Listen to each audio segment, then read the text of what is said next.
La plus ancienne course du pays, qui en quelques secondes tourne au cauchemar. Une explosion sourde.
La plus ancienne course du pays,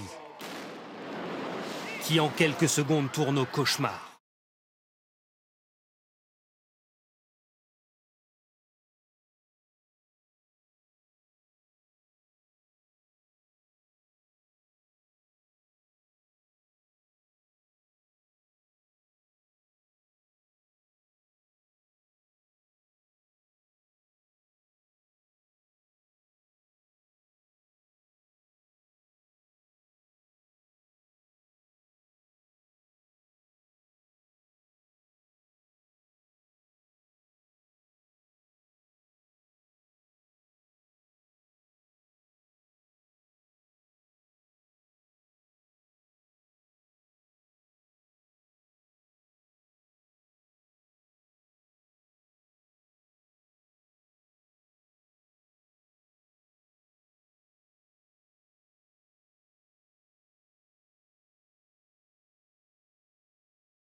I thought I might make a supplement to this video to clarify my position on this issue and to clarify why I made this video.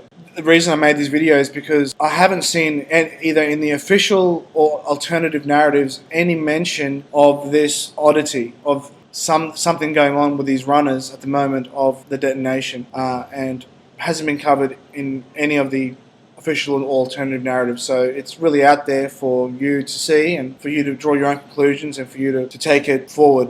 Now, there's a few things I wanted to discuss as well. There's so many oddities with the Boston bombing hoax that I really couldn't just bring it down. I couldn't include them all in this video, otherwise it would have no focus and it would just be overwhelming amount of information. So I might make some other videos down the track showing clear clear, objective, verifiable fact that can show that it's not possible for either the official narrative to be correct or the alternative narratives to be correct either. The idea that, there's some sort of Saudi connected in to with the brothers, and it's really the Saudi that's pulling the strings, and it's a Saudi conspiracy.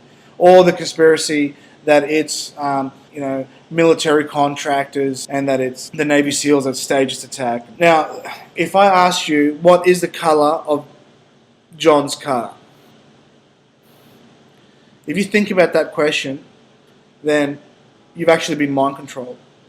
Because by simply asking that question and thinking about that question, your mind has accepted a statement which may be false, which is that John has a car. And that's called a presupposition. So if you presuppose something in your narrative, then in a way you can promote that presupposition out there, even though you can have contradictory narratives. But all the contradictory narratives have the same presuppositions. And if you look at the official story of the two Chechen brothers connected to Al-Qaeda, or if you look at the alternative Saudi conspiracy, the Saudi connected with the two Chechen brothers, or if you look at, it was just the government, Navy SEALs, Blackwater, Craft International.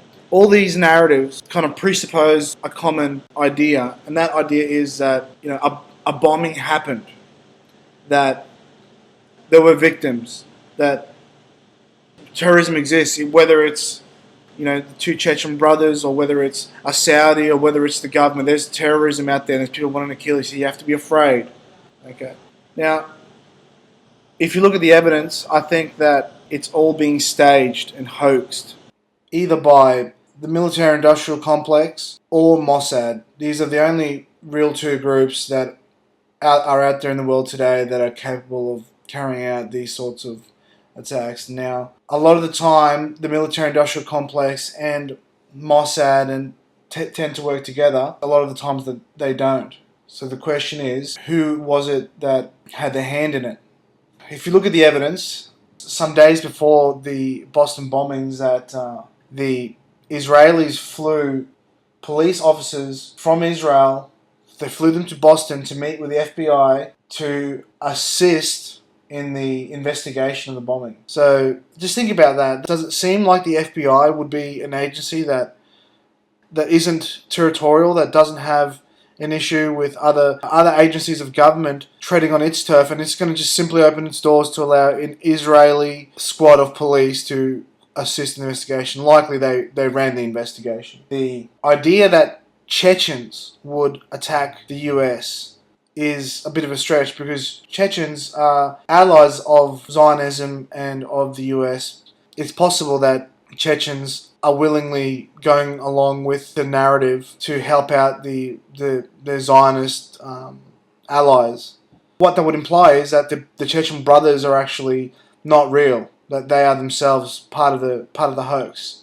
Interestingly, the uncle that was adamantly berating the Chechen brothers, he turns out to be married within a CIA family. And let's not forget that Mossad's slogan is, by way of deception, thou shalt do war. And if this is not deception that we're discussing, then I don't know what is. Another interesting factoid, Israeli doctors are treating the so-called Chechens. Why can't American doctors treat the suspects? Why do Israeli doctors have to treat the suspects? And it's in an Israeli hospital, the Beth Israel hospital. So my bets are that it's a Mossad operation. They're the ones that are behind it. And so you think, well, what do you mean there's no terror? There's no terrorism. You can clearly see, right? A bomb going off. You can clearly see victims with their legs shredded, and you can see, yes, you can see that on the surface. If you look at it, you can see that on the surface. Yes, there appear to be victims, there appear to be a bomb, there appear to be all these elements in place that combined in a sort of quick, superficial way, it has the apparition of a legitimate event. But when you really look at the detail, and this is where it is, you have to look at the detail, you can find that it all falls apart. Now, with the Boston bombing, if you just look at the forensics of it, look at things like the light bulbs are still intact. The bomb goes right next to a tree, yet the tree is completely intact. There's the flags. There's supposed to be shrapnel all around, and yet none of the flags are damaged at all. They're not burnt. They don't have shreds or anything. If you look at the chairs and the seats in the surrounding restaurant, they're completely undamaged at all. Then victims themselves and the blood patterns, the flesh wound patterns, the way that the clothes are torn and scorched, it suggests that it's likely to be it's similar to a movie prop or a crisis actor scenario, which is already apparently an industry. They have quite a few crisis actor agencies around where you can hire people to simulate terror attacks or disasters for training purposes and drills. So the idea that this is a far-fetched idea is really not true, because if you look at the real evidence is that there is an industry. There's an industry of people dressing up as bombing victims. People make money from this. Okay?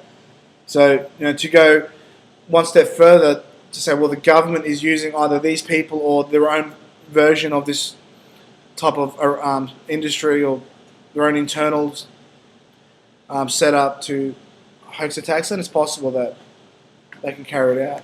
Now, why wouldn't they? People say, well, it's much easier for them to actually do a real attack, right? You think, well, why don't they just do a real attack rather than going to all the trouble of faking an attack?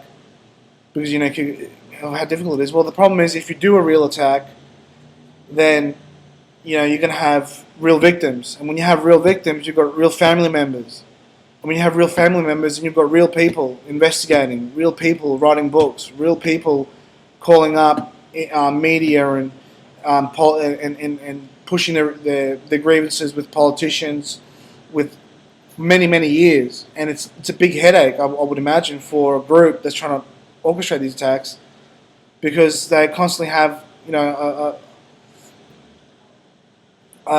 horizon of people hunting them down. But if you actually hoax the attacks and just simulate victims, then there actually won't be any victims, and there won't be people chasing you down, but you will achieve your political agenda, which is to bring in this East Germany style Stasi police state, which is what they're trying to bring in by my view anyway. So if we now look at this scenario, you have this woman in green, she's running down, and as soon as she runs past the bomb, it goes off, and at that moment she flicks what I suggest is a detonator to the runner behind her, who catches the detonator, places it next to him. Then the policeman comes by and flicks the detonator to the person behind him, and you can't see it on camera, but it looks like the bald man in blue is responsible for picking that detonator up. And what it does with it, who knows? Maybe puts it in his pocket and goes back to base or whatnot. I don't know. But it's out there, and just making this video to prove that there might be a different story to this all. Anyway, I've gone on for a fair bit, so just to be clear, I don't endorse terrorism of any kind. I don't support violence of any kind. I stand for peace, and I stand for justice. I'm not religious. I'm not a Muslim. I'm not Jewish. I'm not Christian, and I don't hold any religious beliefs. So this is here for your own benefit. So do with it what you want. Thank you. Bye.